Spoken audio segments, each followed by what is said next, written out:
Hello and welcome. I, Larissa Wazam, back to take you on a tour on the ongoing celebrations of lights, camera, action at the 54th edition of IFFI. Once again, let's see what happened on the day 8 across the IFFI venues in the state.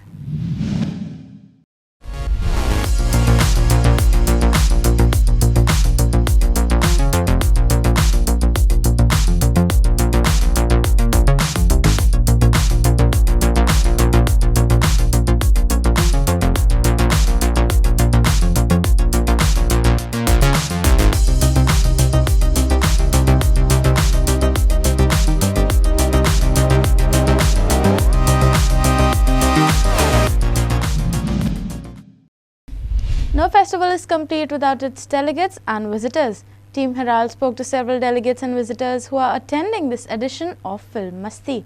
Today the delegates and visitors spoke about their overall experience at this IFFI, that is the 54th edition. Hello viewers. My name is Janujit Bora. I am a filmmaker. I'm an independent filmmaker and I'm originally from Assam. Right now I'm based on Mumbai for the last 11 years. And right now I'm in IFFI and enjoying and having a good time. I see. And since this year's IFFI is coming to an end, could you tell us your favorite experience? To be frank, actually see, I won't be able to tell you my favorite experience because I'm here, this is my favorite experience. I was not well, I took my decision, I came here yesterday only. I didn't want to miss this IFFI experience. So I'm here meeting new people. Recently I met one of my old filmmaker friends, Sajin Babu from South. So yeah, this is my favorite time as of now. Can we say that are you enjoying this year's IFFI's ambience? And yeah, I mean wherever cinema is, life is beautiful. Cinema makes us, this world very beautiful and peaceful. We'll be going with the last question. Could you tell us about your favorite movie from this year's IFFI? This year's IFFI, honestly speaking, this is not the right question, but yes, I missed that movie. Called Mandali. That film has been directed by one of my very close friends called Rakesh Chaturvedi. The film has been screened on 22nd of this year in Herald. He invited me, but I couldn't come. So sorry Rakesh, but it is a fantastic movie. Hello, so this is Devansh. I am a cinematographer based in Los Angeles from Bhopal. Okay. Since IFFI is coming to an end this year, could you tell us about your favorite experiences? So IFFI has been a great experience to me, like from all the master classes to in-conversation sessions and then watching all these wonderful movies. I would say my favorite experience so far for IFFI was watching movie like Scrappers. I watched it on the first day and I really enjoyed watching that movie, and other than that, all the movies on the Kaleidoscope session was a great thing to watch. I see. Could you tell us about your favorite movie from this year's IFFI? I just said like Scrappers was my favorite movie from this year's session. And how about the overall ambience and food? So I would say the overall ambience and the fun vibe with all the games going on and everything was really fun. Food, I would be like, it is okay and it can be worked on more, but like other than that, everything else was great. Yeah, hello, my name is Vignesh. I'm from Hyderabad. I'm an architect and as well as a senior enthusiast. So this is my second consecutive year to be in IFFI. Yeah, so I'm excited for this event. So how was your experience for this year's IFFI? So this year I've been like today only I reached here. I was late actually. So I'm waiting for these movies. Today there's a talk show with about the villains, so I'm excited for that. Okay. Yeah, that's what. So you've been visiting film festival for 2 years. This is the second year. So is anything different from last year's IFFI? Yeah, I can see some refinements here, more like cleaner and new approach way here. I can see many new things here. So the movies are all really good compared to last year. Also, there's a really good movies about and really like international variety of films here. Not focusing wholly on Indian, but also as well as the international films here. Could you tell us about your favorite experience about last year's IFFI and compared to this one? My last year's events, I saw a Sri Lankan movie. It really blew my mind off. It was a really sentiment. It gave me like a whole emotional thing here.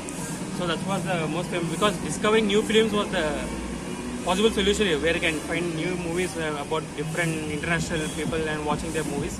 So that's a really good thing for me. What you are looking to see today? Today, Yeah. I'm looking for the movie by a Bosnian kind of movie, Yugoslavian movie, so I'm waiting for that movie actually.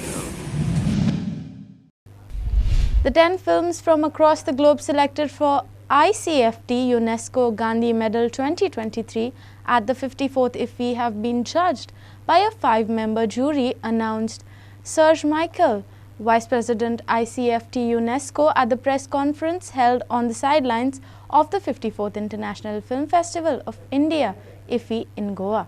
Highlighting the parameters of the selection process this year, Rizwan Ahmed, jury member, said ICFT UNESCO looks into the film as a medium of education for peace, brotherhood and preserving culture, and so the judgment process was done considering these parameters.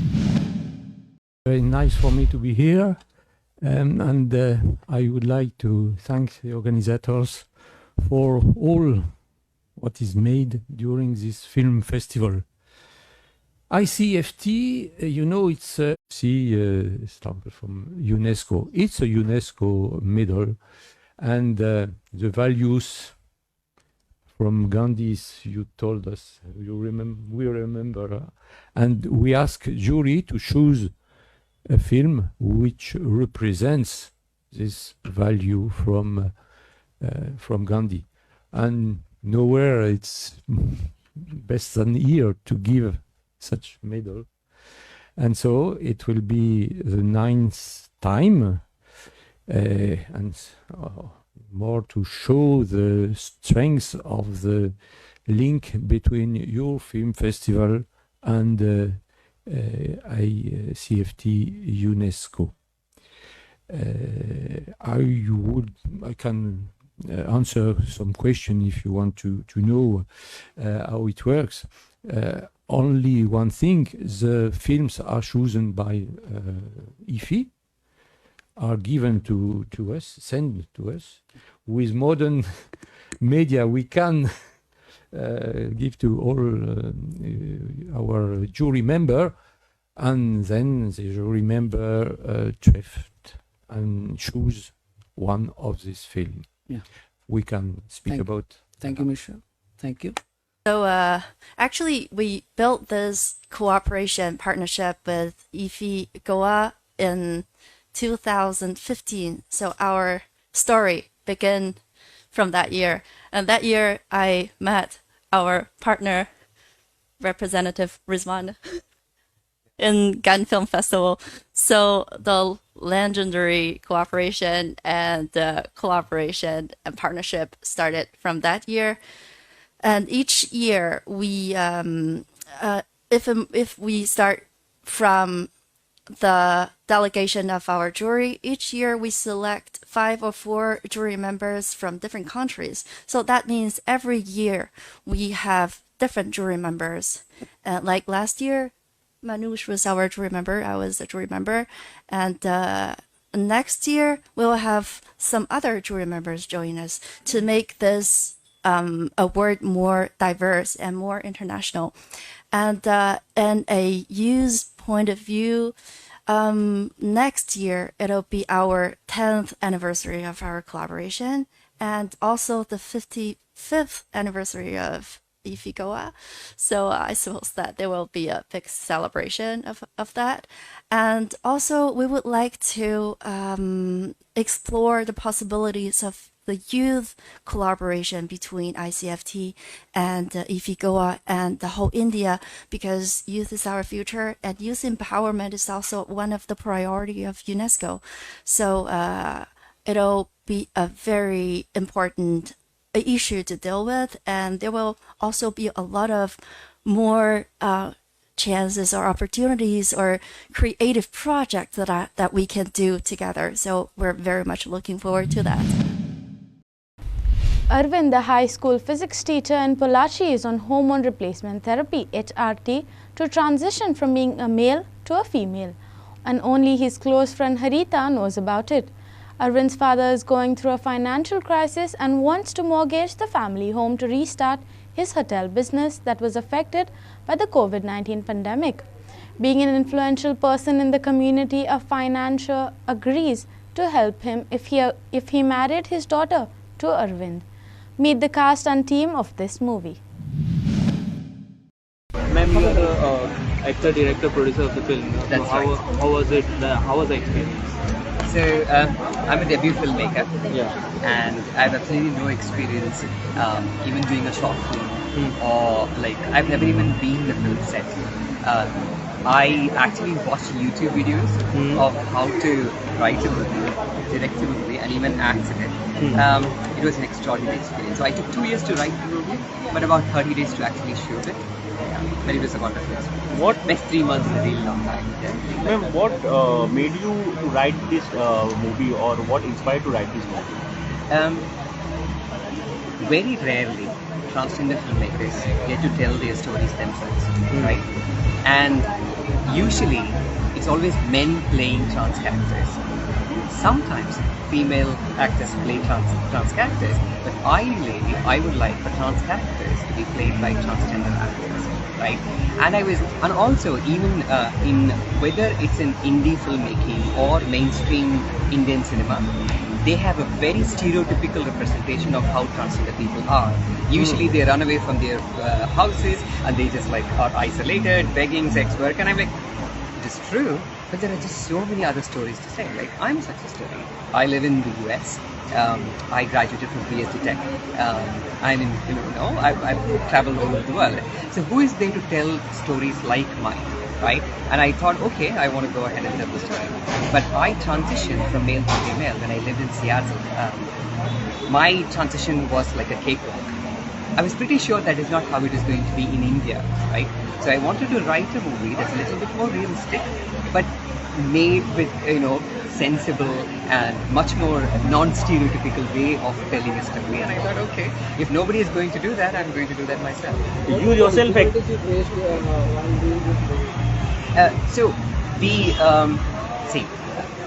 I've never acted in a movie, right?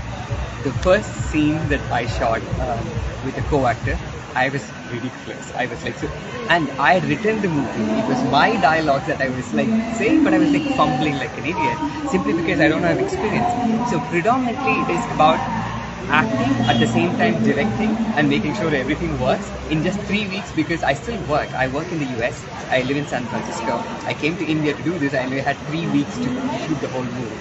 How do you do a solid movie in just 3 weeks time with a limited set of crew and cast was the biggest thing. But the even bigger thing was writing this movie, writing something solid, writing something that is sensible and interesting for audience to see. I took 2 years to write, so I was during COVID, I was isolated. I took 2 years to write the whole movie. And actually, even then shooting, writing was the hardest part.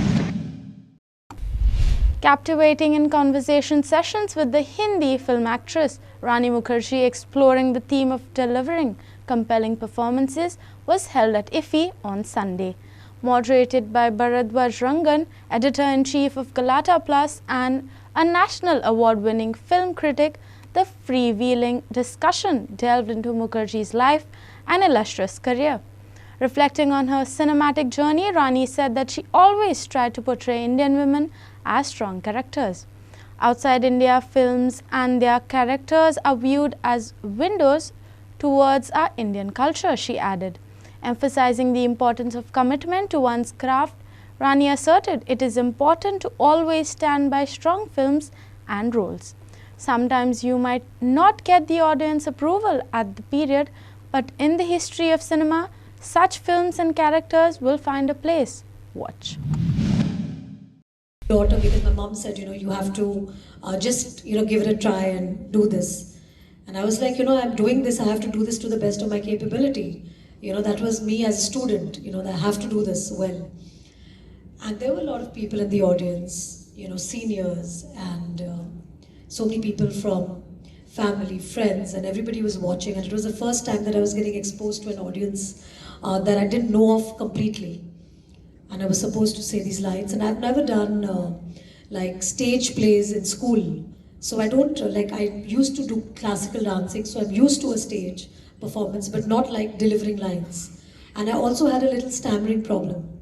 So I was like, oh my God, I hope I don't start stammering. So I had all these fears in my heart and I was wondering what's going to happen. And I realized that the minute the director said, lights, camera, action, and after action, the way I started delivering my lines, it just came very naturally to me. And it got over and everybody started clapping and I was like, really? Did I just say my lines? And I was actually in shock, that I actually did it. And then something in my heart, like my instinct or like my inner voice told me that you can do this. It's not such a big deal that you made. I think, if you do something with your heart and if you actually believe in what you're doing, I think, and if you remove that fear, the stage fright, I think it comes naturally. So on that day, I think I in a way decided that, yeah, maybe I'm made to do this. Like I'm born to do this. The movie Luto is a story about a desperate attempt to overcome the grief caused by his girlfriend's passing. Damien sets off on a journey across Mexico. Haunted by memories and regrets, he finds solace through conversations with strangers, witnessing the rituals they participate in to cope with death. Watch. I guess the main idea behind this movie was I knew I wanted to do something like straight from the heart, something where vulnerability comes out. So for me, death is I've never been afraid of me dying, but I've always been afraid of my people dying. I've always been afraid of having to pass through grief. And for me, this movie was an investigation about how to deal with it when it comes, because it's something that will happen to all of us, no? Well, I tell you, it was very challenging for sure, but it's something that has always been very present on my mind as well. I think we all go through grief in different ways, not only when people dies, but when love finishes, for example. And going through that kind of experiences in my life has been, well, as all of you must know, is very tough, right? But also it was like this journey and this movie was a way of discovering how to deal with that pain, right? And how to not get over it, because you don't get over it, but more like how to carry it with more dignity or with more appreciation, right?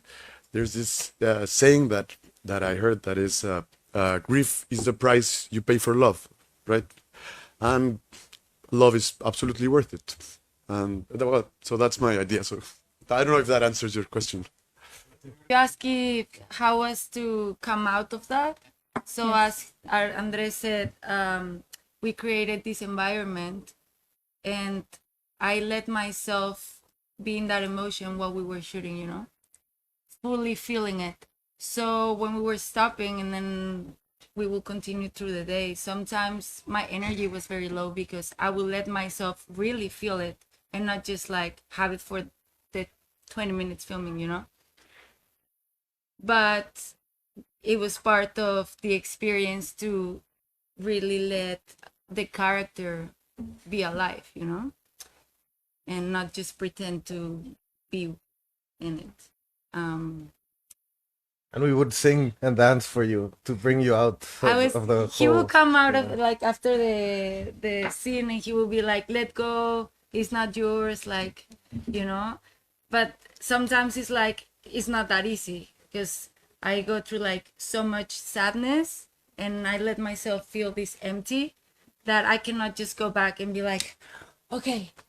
So I will stay there and then I will go home and I was just like very drained energetically. So they will like after the scenes like sing to me this song that we after tattoo on ourselves go happy happy, and we were just singing feliz feliz, and yeah, it was like a way of like bringing the energy up. And also Rodrigo was like my team that he would like help me a lot to be calm after some of the scenes.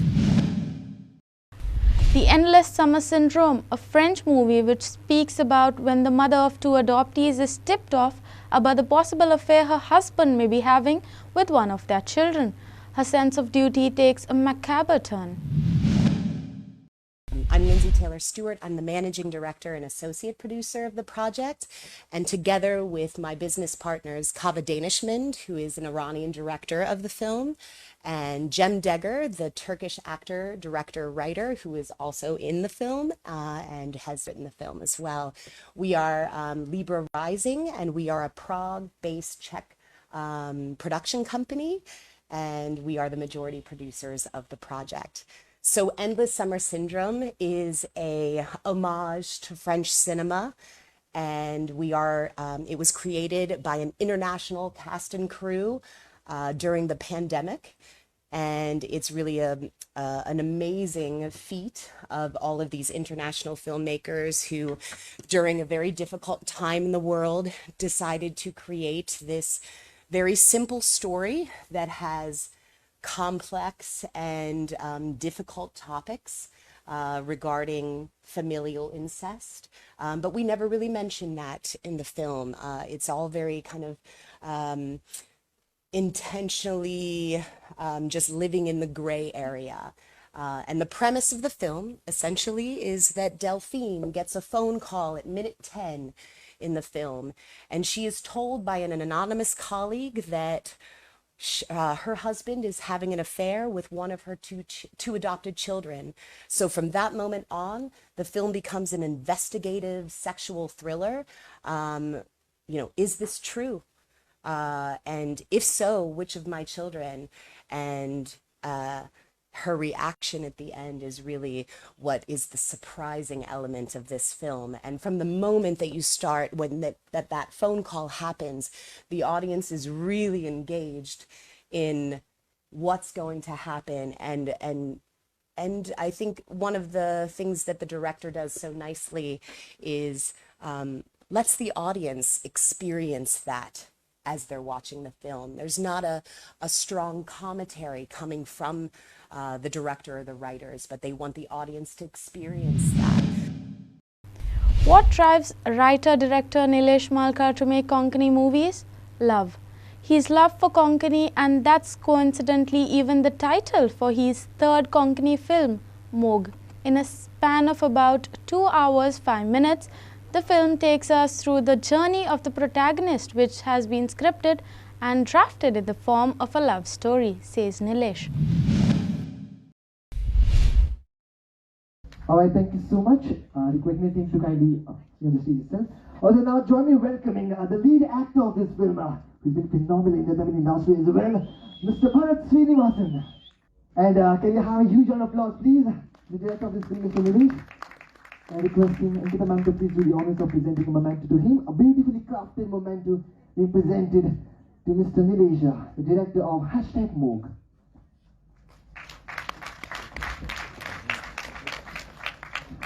Alright, we have amongst us the music director of this film, Mr. Dennis Wallaban.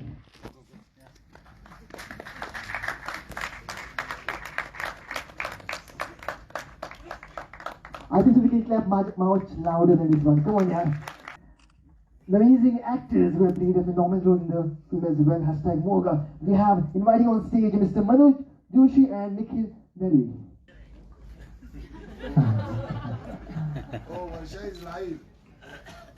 Alright, we have Varsha Jonkar live for us at the screening.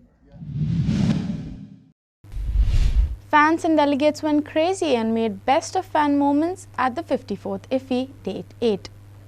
Bollywood's top villains from the 70s and 80s were seen making their grand entry at the IFFI venue on Monday. Take a look.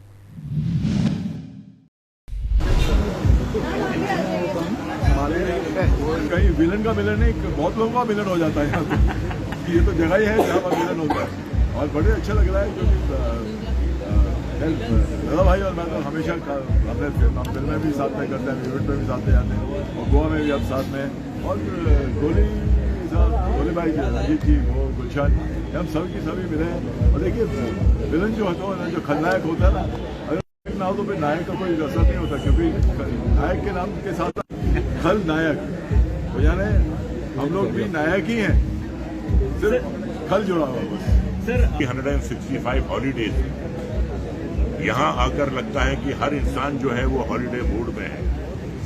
Shopping करने वाला हो, दुकानदार हो, आप किसी restaurant में जाइए, restaurant का मालिक हो, वो भी हॉलिडे मूड में है। तो गोवा जो है हमारे देश का ही नहीं बल्कि दुनिया का एक ऐसा एक हब है जहां इंसान एंजॉय करने के लिए आता है, जहां इंसान छुट्टी मनाने के लिए आता है। तो ऐसी जगह कहीं नहीं है जहां 365 हॉलीडेज अ ईयर हर आदमी जो है खुश है, हर आदमी जो है मस्त है। तो ऐसी जगह तो कहीं है ही नहीं। प्ले करने वाले कलाकार मुस्कुराते हैं, खलनायकी को नहीं, और खलनायकी को कभी सराहना भी नहीं चाहिए, otherwise that will be dangerous, that will be wrong. Villain, Batman, खलनायकी, जिस प्रकार से कलाकार करते हैं उसे लोग अप्रिशिएट। सर आजकल विलन्स के जो रोल है वो कॉमेडियन के ज़्यादा हो गए हैं बहुत से फिल्मों में। जब 40 साल से और भी ज़्यादा मजबूत लोगों के मनोरंजन के लिए फिल्मों में सर आपके मुंह से वो आपका एक फेमस डायलॉग बैटमैन बहुत अच्छे तरह से मतलब जो किरदार आपने किए अगर आज होते तो वो और ज़्यादा उभर के या फिर और my life from the beginning. I don't see. I always the dubbing and even till today and even during COVID also when everybody was home, I never switched on my TV and all that. For the last 5 years I have not seen it. They had shocked me. I promise you. Whether good or bad I don't know. Many people say, yeah, you should know what other actors are doing. So why should I? I'm working with their other actors. So I know it, huh? So why? I do appreciate. I've gone to some premieres and all that. And I was actually enjoying working with some very big producers and directors. So, further we can.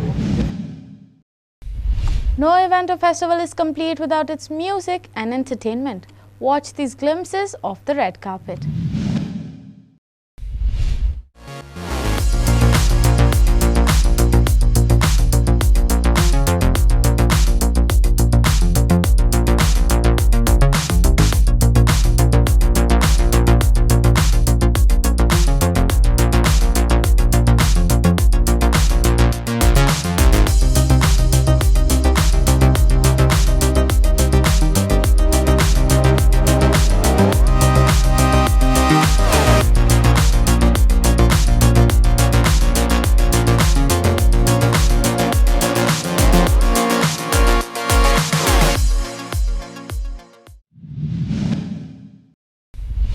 Well, that's all we have in today's special edition. I will see you back once again tomorrow, where we will take you on a tour of another day of this IFFI.